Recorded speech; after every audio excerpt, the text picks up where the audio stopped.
Hallelujah. हम परमेश्वर का धन्यवाद करें, उसकी स्तुति करें, उसकी तारीफ करें, क्योंकि परमेश्वर ने हमारे जीवनों में ये अनुग्रह दिया है। परमेश्वर ने हमारे जीवनों में ये अनुग्रह दिया, ये कृपा दी, जिस समय जबकि आज संडे का दिन है, परमेश्वर की आराधना का दिन है। परमेश्वर ने ये दिन जो ठहराया जिसमें हम परमेश्वर के नाम की महिमा करने के लिए, बेशक आज लॉकडाउन के कारण से हम लोग घरों में हैं, लेकिन परमेश्वर की कृपा, परमेश्वर का अनुग्रह हम अपने जीवनों में महसूस कर सकते हैं, क्योंकि उसकी कृपा हमारे जीवनों में उसके वायदों के अनुसार इस रीति से है। उसने कहा, जहाँ कहीं 2 या 3 मेरे नाम से इकट्ठा होते हैं, मैं उस जगह पे उपस्थित होता हूँ। हाँ, वो परमेश्वर हमारे मध्य में है। मेरे प्रियो, आज परमेश्वर हमारे जीवनों में अपने पवित्र वचन के द्वारा से एक बार फिर से हमसे बातचीत करने के लिए जा रहा है। उसके लिए हम परमेश्वर का धन्यवाद करें, उसके लिए हम परमेश्वर की महिमा करें, परमेश्वर की तारीफ करें। मेरे प्रिय शिष्यों, हमारे जीवन में सबसे बड़ी, सबसे भली बात यह है कि हम हर समय निरंतर हम परमेश्वर का धन्यवाद करें। मेरे प्रिय शिष्यों, जब आप अपने जीवन में हर छोटी से छोटी बात से हर बड़ी से बड़ी बात में आप परमेश्वर का धन्यवाद करना सीख जाएंगे, जब आप अपने जीवन के हर सर्कमस्टांसेस में, जब आप अपने दुखों की घड़ियों में, जब आप अपनी परेशानियों की घड़ियों में, जब आप अपनी मुसीबतों में रहते हुए जब आप परमेश्वर को देखना शुरू कर देंगे, मेरे प्रिय शिष्यों, परमेश्वर को धन्यवाद देना सीख जाएंगे, तो मेरे प्रिय शिष्यों, परमेश्वर आपके जीवन में अद्भुत करना शुरू कर देगा। परमेश्वर आपके जीवन में अद्भुत करना शुरू कर देगा। इसलिए आइए हम परमेश्वर का धन्यवाद करें, परमेश्वर का धन्यवाद करें कि प्रभु जी, बेशक दुनिया के हालात कैसे भी रहे, बेशक दुनिया में कितनी भी मुसीबतें आई, बेशक दुनिया में कितनी भी महामारियां आई, दुनिया में कितनी भी प्रॉब्लम्स आई, लेकिन तेरे वायदे के अनुसार तूने अपने वचन में कहा, हालेलुया, कोई महामारी तेरे डेरे के निकट ना आएगी। ओ प्रभु जी, हालेलुया, तूने अपने वायदे को मेरे जीवन के अंदर में पूरा किया। प्रभु जी, महामारी दुनिया में तो आई, लेकिन वो महामारी मेरे जीवन को, मेरे परिवार को, मेरे बच्चों को छूने ना पाई। इसके लिए मैं प्रभु जी आपका धन्यवाद देती हूँ। प्रभु यीशु मसीह, आपका शुक्र करती हूँ, आपकी तारीफ करती हूँ। हर जन दिल से परमेश्वर को धन्यवाद दे। अगर कोरोना महामारी ने आपको नहीं छुआ, अगर कोरोना महामारी आपके जीवन पे, आपके परिवार पे, आपके रिश्तेदारों पे वो हावी ना होने पाई, तो उसके लिए परमेश्वर को धन्यवाद दें, परमेश्वर को धन्यवाद दें, परमेश्वर को धन्यवाद दें कि उसके वायदे के मुताबिक हुआ, कि उसके वचन के मुताबिक हुआ, कि उसके अनुग्रह के द्वारा से हुआ, कि उसकी बड़ी दया के कारण से हुआ। क्योंकि मेरे प्रिय शिष्यों, यदि हम अपने जीवन के ऊपर गौर करके देखें, यदि हम अपने जीवन के ऊपर गौर करके देखें, हमारे जीवन में शायद कोई ऐसी बड़ी बात नहीं, शायद हमारे जीवन में कोई ऐसी अच्छी बात नहीं, शायद हमारे जीवन में ऐसी कोई खूबी नहीं, शायद हमारे जीवन में ऐसी कोई लियाकत नहीं, जिसके कारण से परमेश्वर हमारे जीवन में दया करे, जिसके कारण से परमेश्वर हमारे जीवन में ये अनुग्रह करे कि हम सुरक्षित रह सके। लेकिन मेरे प्रिय शिष्यों, मैं फिर से परमेश्वर का ही धन्यवाद करूंगी कि उसकी महाकरुणा का फल है कि हम नाश नहीं हुए, ये उसका महान प्रेम है जिसके कारण से हम सुरक्षित हैं, ये उसका अत्यंत बड़ा प्रेम है जिसके कारण से वो प्रतिदिन प्रतिपल हमें अपने हाथों में लेकर संभालता है। मेरे प्रिय शिष्यों, इस समय मेरा हृदय धन्यवाद के साथ में उमड़ रहा है, मेरा हृदय परमेश्वर का धन्यवाद कर रहा है, क्योंकि परमेश्वर अति धन्यवाद के योग्य है। मेरे प्रिय शिष्यों, जब भी मैं परमेश्वर के वचन को लेके परमेश्वर के सन्मुख में खड़ी होती हूँ, मेरे प्रिय शिष्यों, मैं अपने आप को रोक नहीं पाती, मैं अपने आप को शायद कंट्रोल नहीं कर पाती परमेश्वर का धन्यवाद करने से, परमेश्वर की महिमा करने से, क्योंकि मेरे जीवन में उसका नाम महान है, मेरे जीवन में उसका नाम अत्यंत महिमा के योग्य नाम है, क्योंकि मैं अपने जीवन में देखती हूँ, मैं अपने जीवन के विषय में अच्छी रीति से जानती हूँ, और मैं परमेश्वर के सामने सदा इस बात का अंगीकार करती हूँ, प्रभु जी, मेरे अंदर कोई ऐसी बात नहीं, मेरे अंदर कोई ऐसी खूबी नहीं, मेरे अंदर कोई ऐसी लियाकत नहीं कि तू ऐसा अच्छा जीवन तू मुझे देता, लेकिन तूने मुझे दिया है। उसके लिए मैं परमेश्वर का धन्यवाद करती हूँ, उसके लिए मैं परमेश्वर का धन्यवाद करती हूँ। जी हाँ, आज मैं एक बार फिर से आप लोगों के साथ में अपने जीवन की गवाही को भी शेयर करना चाहूंगी। मैंने शायद बहुत बार, शायद लाखों बार मैंने मैंने परमेश्वर की अपने जीवन के विषय में गवाही दी है और मैं मरते दम तक अंतिम सांस तक इस बात की गवाही दूंगी, क्योंकि परमेश्वर ने मुझे बचाया है। परमेश्वर ने मुझे बचाया है। जैसे हम आराधना में गा रहे थे, ओ तूने बचाया है, तूने संभाला है, ओ यीशु सचमुच में तूने हमें बचाया है।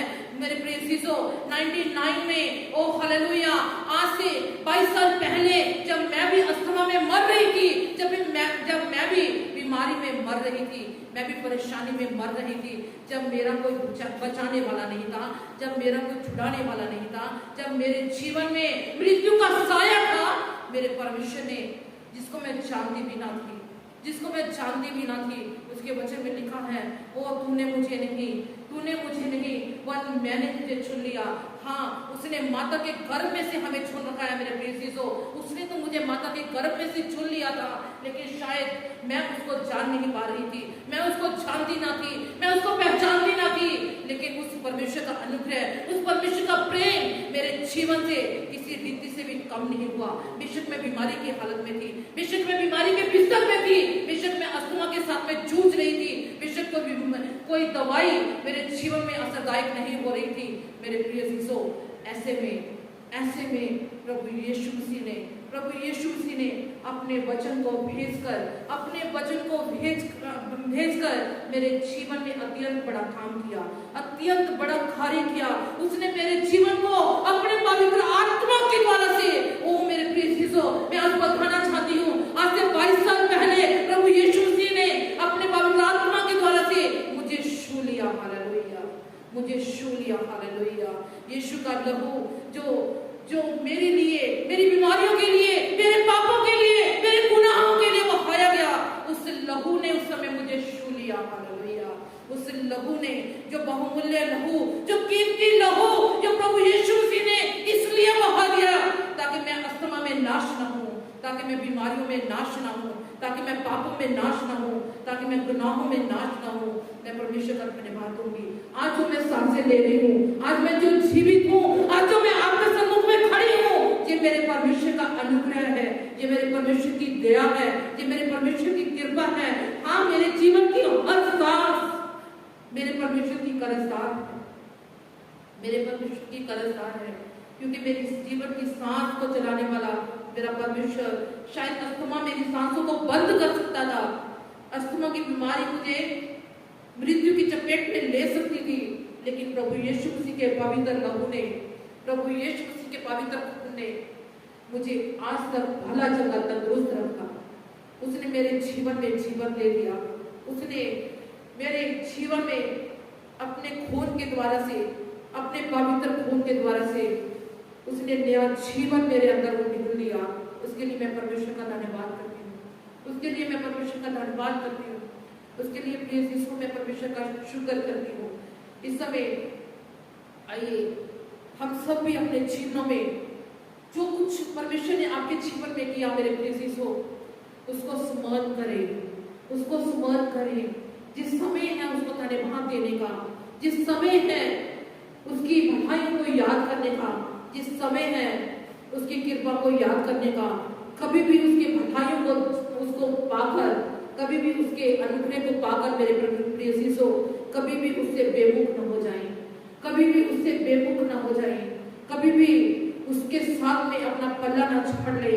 हाँ मेरे प्रिय यीशु, जीवन में कठिनाइयां आपके सन्मुख में आ सकती हैं, मुश्किलें आपके सन्मुख में आ सकती हैं, लेकिन इसका मतलब ये नहीं कि परमेश्वर का प्रेम आपके जीवन में कभी कम हो गया, परमेश्वर का अनुग्रह आपके जीवन में कभी कम हो गया। नहीं, परमेश्वर का अनुग्रह हमारे जीवन में कभी कम नहीं होता, वो निरंतर हमारे जीवन में बढ़ता चला जाता है, निरंतर हमारे जीवन में वो बढ़ता चला जाता है। इसलिए उसके साथ हमेशा मेरे प्रिय यीशु वफादार बने रहें, उसके साथ में हमेशा विश्वास योग्य बने रहें, उसके साथ में हमेशा धन्यवादी बने रहें मेरे प्रिय यीशु, क्योंकि वही एकमात्र आसरा है, वही एकमात्र सहारा है, वही एकमात्र आपके जीवन को चलाने वाला है।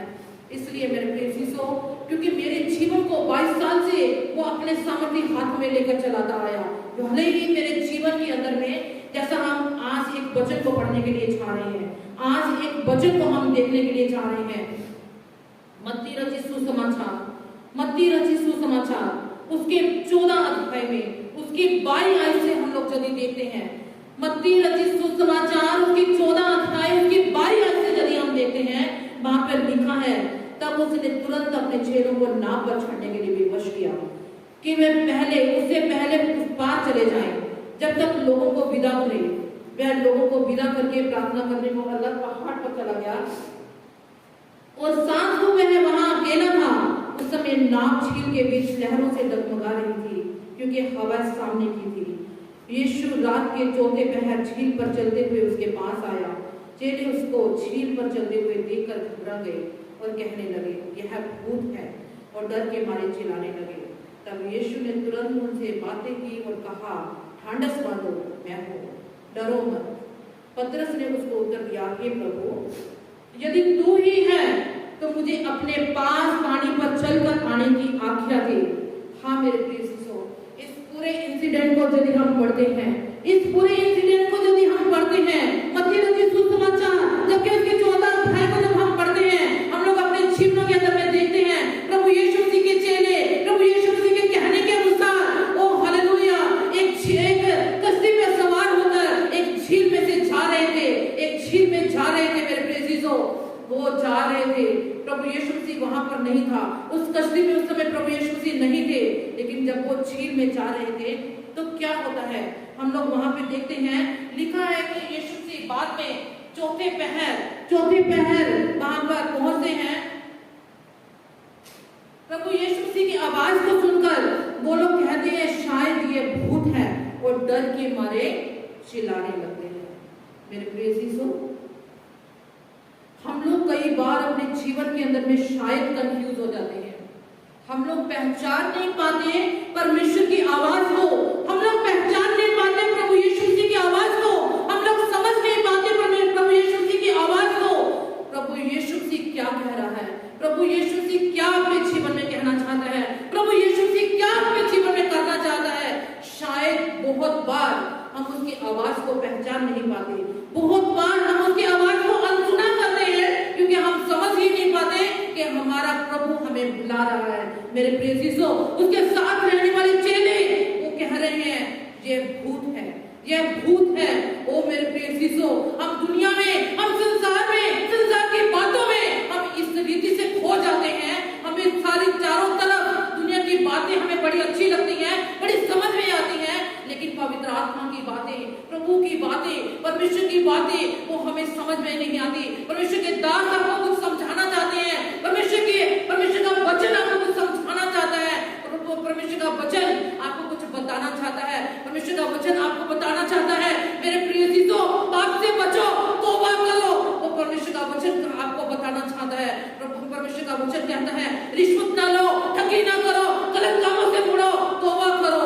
लेकिन वो बातें हमें गलत नजर आती हैं, वो बातें हमें समझ नहीं आती, वो बातें हमें पता नहीं चलती कि वो प्रभु का वचन है, वो प्रभु की आवाज है, वो प्रभु कह रहा है, ताकि आप न्याय के दिन मुसीबत में ना पड़ो, ताकि न्याय के दिन आप किसी मुश्किल में ना पड़ो, ताकि आपके जीवन सुरक्षित रह सके, ताकि आपके जीवन ओ हालेलुया परमेश्वर के हाथों में सुरक्षित रह सके। इसलिए वो बार बार निरंतर अपने वचनों के द्वारा से, अपने दासों के द्वारा से, अपने पवित्र कलाम में से बहुत बार हमें चेतावनी दे रहा होता है, लेकिन हम उसकी आवाज को पहचान नहीं पाते। शायद हम कह देते हैं ये तो भूत है, ये तो एक वो कई बार ऐसी किसी बात को लेकर अपने जीवन में इस बात को लेकर ओ ये तो कहने की बातें हैं, ओ कौन 2 नंबर के काम के बिना ओ ऊंचाइयों पे जा सकता है, कौन गलत कामों को करे बिना, कौन रिश्वत को लिए बिना। मेरे डिपार्टमेंट के सारे लोग ऐसा करते हैं। शायद हम अपने आप को एक बड़ा एक्सक्यूज देते हैं, हम कहते हैं ओ मेरे डिपार्टमेंट में ऐसा होता है, यदि मैं रिश्वत लेना छोड़ भी दूं तो क्या हो जाएगा। मेरे डिपार्टमेंट में नीचे से लेकर ऊपर तक सब के सब रिश्वत लेते हैं। अगर मैं एक जो डिपार्टमेंट का एक छोटा सा पार्ट हूं, अगर मैं रिश्वत लेना छोड़ दूंगा तो कौन सा बड़ा काम हो जाएगा। मेरे प्रिय शिष्यों, उनका लेखा परमेश्वर उनसे लेगा। आप अपने जीवन में बहाने बनाना छोड़ दे, आप अपने जीवन में बहाने बनाना छोड़ दे। डिपार्टमेंट, अपने कुलीग, अपने स्टाफ मेंबर, अपने किसी भी अन्य किसी रिश्तेदार, दोस्त, मित्र और दुनिया के किसी भी व्यक्ति का वो एक्सक्यूज बच नहीं सकते। आपको न्याय का सामना करना पड़ेगा, आपको परमेश्वर की आवाज का सामना करना पड़ेगा, आपको परमेश्वर के सामने अपने जीवन का अपने जीवन का पूरा लेखा जोखा आपको देना पड़ेगा।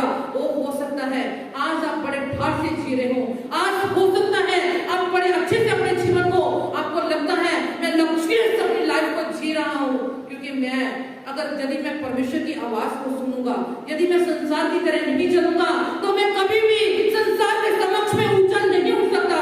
तो मेरे प्रियजनों, मैं आपको कहना चाहती हूँ,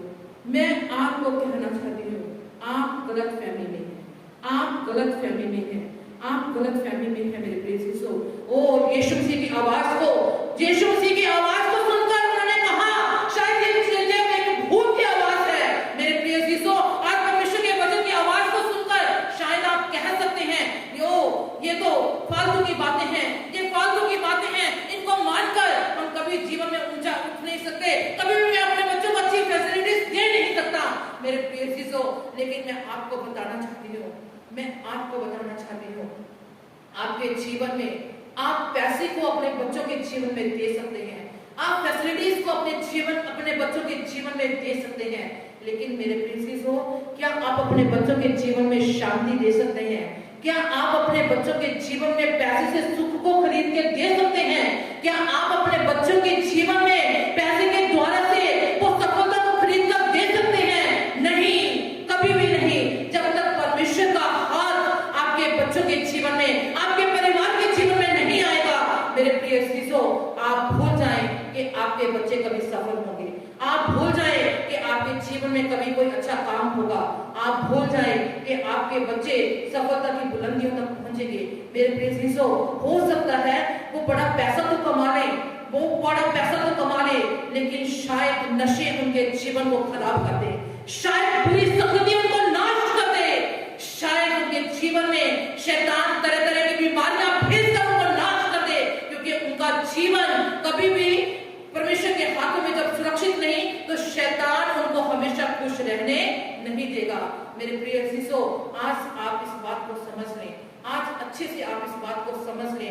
आज परमेश्वर का वचन आपको चेतावनी दे रहा है। यदि आप चाहते हैं सचमुच आपका परिवार आशीषित हो जाए, यदि आप चाहते हैं सचमुच आपका परिवार ब्लेस्ड हो जाए, यदि आप चाहते हैं सचमुच आपके बच्चे सफल हो जाए, यदि आप चाहते हैं आज अपने जीवन में आप तौबा करें। यदि कोई ऐसी बात परमेश्वर के विरोध में है, यदि ऐसी बात जो परमेश्वर के वचन के विरोध में है, आज ही से उनको मान लें, और अपने जीवन में उनको छोड़ दें। मेरे प्रिय शिशो, क्योंकि वचन में लिखा है यदि हम अपने अपराधों को मान लेते और उनको छोड़ भी देते हैं, तो वो परमेश्वर हमारे जीवनों पे दया करता है, वो परमेश्वर हमारे जीवनों पे कृपा करता है। फिर आप परमेश्वर की आवाज को भली भांति अच्छे से समझ पाएंगे, उसकी गाइडेंस को समझ पाएंगे, पवित्र आत्मा की बातों को समझ पाएंगे। फिर जो कुछ परमेश्वर आपके जीवन में करना चाहेगा, वो आपके जीवन में करेगा। फिर आपके बच्चों की सफलता को कोई रोक नहीं पाएगा। मेरे प्रिय शिशो, भले ही उस समय आपके बच्चे योग्य भी ना हो, लेकिन उनकी सफलता को कोई रोक नहीं पाएगा। कोई ऑफिसर, कोई वैकेंसी उनसे छुटी ना रह जाएगी। मेरे प्रिय शिशो, हर बात में वो अव्वल ठहरेंगे, क्योंकि परमेश्वर की आशीष उनके जीवन में आएगी। हाँ मेरे प्रिय शिशो, फिर आपको कोई कंफ्यूजन नहीं रहेगा, आप परमेश्वर की आवाज को अच्छे से पहचान पाएंगे। मेरे प्रिय शिशो, वचन के अगले पाठ में हम लोग देखते हैं प्रभु यीशु मसीह ने उनसे कहा, ढांढस बांधो, मैं हूं, डरो मत। प्रभु यीशु मसीह ने कहा, ढांढस बांधो, मैं हूं, डरो मत। मेरे प्रिय शिशो, फिर उस समय जब तौबा करके आप परमेश्वर की आवाज को पहचान लेंगे, तो प्रभु यीशु मसीह की एक मधुर आवाज आपके जीवन में आएगी, आपके कानों में आएगी, आपके सेवकाई में आएगी, आपके परिवार में आएगी, आपके बच्चों के जीवन में आएगी, ओ हालेलुया, आपके प्रियजनों के जीवन में आएगी। प्रभु यीशु मसीह इसी तरीके से आपको कहेंगे, ओ ढांढस बांधो, ढांढस बांधो, डरो मत, देखो मैं हूं, देखो मैं हूं। वो बीमारी के बिस्तर में पड़े हुए यदि आप चिल्ला उठेंगे, ओ उस समय प्रभु यीशु मसीह कहेंगे, ओ डरो मत, ढांढस बांधो, देखो मैं हूं, हालेलुया। फिर कैंसर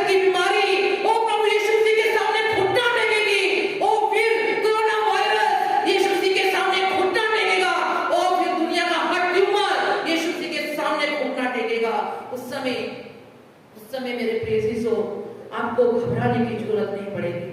उस समय आपको घबराने की जरूरत नहीं पड़ेगी। Oh hallelujah. असफलताएं परमेश्वर के सामने घुटना टेकेगी। हालेलुया। जीवन की हर हार प्रभु यीशु मसीह के सामने घुटना टेक देगी। हालेलुया। जीवन की हर बुरी परिस्थिति प्रभु यीशु मसीह के सामने घुटना टेकेगी। Oh hallelujah. आपका धन्यवाद, आपका धन्यवाद करते मेरे प्रिय यीशु। Oh hallelujah. परमेश्वर का धन्यवाद करें, परमेश्वर का धन्यवाद करें। उसकी मधुर आवाज आपके जीवन में, आपके जीवन में आ रही है। ओ प्रभु यीशु मसीह आपके दिल में कह रहा है, प्रभु यीशु मसीह आपके कानों में कह रहा है। प्रभु यीशु मसीह इस समय आपके दिल के द्वार पे खड़ा हुआ खटखटा रहा है और वो कह रहा है, यदि तुम मेरी आवाज को सुनकर अपने दिल के द्वार को खोलोगे तो मैं आपके भीतर आऊंगा। फिर वो मधुर आवाज आपको भी कहेगी, ओ डरो मत, ढांढस बांधो, मैं हूं। डरो मत, ढांढस बांधो, मैं हूं। फिर आपको किसी भी दिन डरने की जरूरत नहीं पड़ेगी। फिर आपको किसी भी दिन डरने की जरूरत नहीं पड़ेगी। मेरे प्रिय शिष्यों, यदि आज आप परमेश्वर का वचन सुनकर आज इसी समय आप अपनी बातों को, अपने पापों को, अपने अपराधों को आप मान लेते हैं और उनको छोड़ भी देते हैं, तो इसी समय जीवन की हर असफलता, हर बीमारी, हर परेशानी, इसी समय उसका अंतिम दिन होगा। उसी समय आपके जीवन में डर का आज आखिरी दिन होगा। उसी समय डर का आज आपके जीवन में आखिरी मोमेंट होगा। ओ कितने भी कर्जे के बोझ के नीचे आप क्यों ना हो, कितने भी निराशाओं के बोझ के नीचे आप क्यों ना हो, कितने भी आप अकेले क्यों ना हो मेरे प्रिय चीजों, या यीशु मसीह उस कश्ती के अंदर में उन चेलों से कहेगा, डरो मत, ढांढस बांधो, मैं हूं। मेरे प्रिय शिष्यों, उस समय आपके अंदर में भी एक हिम्मत आएगी, उस समय आपके अंदर में भी एक ताकत आएगी। उस समय आप लहरों से डरेंगे नहीं, उस समय आप आंधियों से घबराएंगे नहीं। तब पतरस की तरह आप भी कहेंगे, यीशु यदि तू है, प्रभु यदि तू है, तो तू मुझे आज्ञा दे कि मैं भी इस पानी पर चलकर आऊं, तब मैं भी इस पानी पर चलकर आऊं। हाँ मेरे प्रिय शिष्यों, तब आपकी मुसीबतों को अपने पांव के नीचे रोकते हुए, ओ हालेलुया, यीशु मसीह की तरह हालेलुया पानियों पे चलने की ताकत रखेंगे। अपने जीवन के हर क्षण में, हर पल में, हर परिस्थिति में आप आगे बढ़ने की ताकत रखेंगे। निराशाएं कितनी आपको दबाने की कोशिश करें, ओ पानी की लहरें कितनी भी उठने की आपके विरुद्ध कोशिश करें, लेकिन उस समय आप पानी पे चलने की हिम्मत रखेंगे। जिस समय आप प्रभु की आवाज को पहचान लेंगे, उसी समय आपके अंदर में हौसला आ जाएगा, उसी समय आपके अंदर में वो करेज आ जाएगा पानियों पे चलने का। तब आप भी प्रभु से क्या उठेंगे, हाँ प्रभु यदि तू है तो मुझे भी अनुमति दे कि मैं इन पानियों के ऊपर चल पाऊं, इन पानियों के ऊपर चल सकूं। हाँ मेरे प्रियो, आज प्रभु से कहें, प्रभु से अनुग्रह मांगे। हाँ प्रभु, यदि तू मेरे जीवन में आज खड़ा हुआ दस्तक दे रहा है, यदि मेरे दिल में आज तू मेरे से बातचीत कर रहा है, तो आज मेरे जीवन का द्वार मैं आपके लिए खोलता हूँ, मैं आपके लिए खोलती हूँ। हाँ मेरे प्रियो, प्रभु से कहें, प्रभु से अपने दिल को खोल दें, अपनी सारी परिस्थिति का हाल प्रभु के सामने रखें, ओ उसके सामने गिड़गिड़ाएं, उसके सामने चिल्ला उठे, उसको कहे, हाँ प्रभु मुझे हिम्मत दे, मैं इन परिस्थितियों के ऊपर उठकर चल सकूं, ना कि इन परिस्थितियों में दब कर कहीं नाश हो जाऊं। मैं अपने परिवार को चला सकूं, मैं तेरे वचन के अनुसार चलते हुए अपने जीवन में आगे बढ़ सकूं। मेरे प्रिय शिष्यों, आज से जब आप ये निर्णय लेंगे, निश्चय परमेश्वर आपके जीवन में कार्य करेंगे, निश्चय परमेश्वर आपके जीवन में कार्य करेंगे। मैं इस बात का दावा अपने प्रभु यीशु मसीह पर भरोसा रखते हुए कर सकती हूँ कि मेरा परमेश्वर आपको आशीष देने के लिए सर्व सामर्थ्य है। परमेश्वर आप सबों को आशीष दे, सबों को अच्छा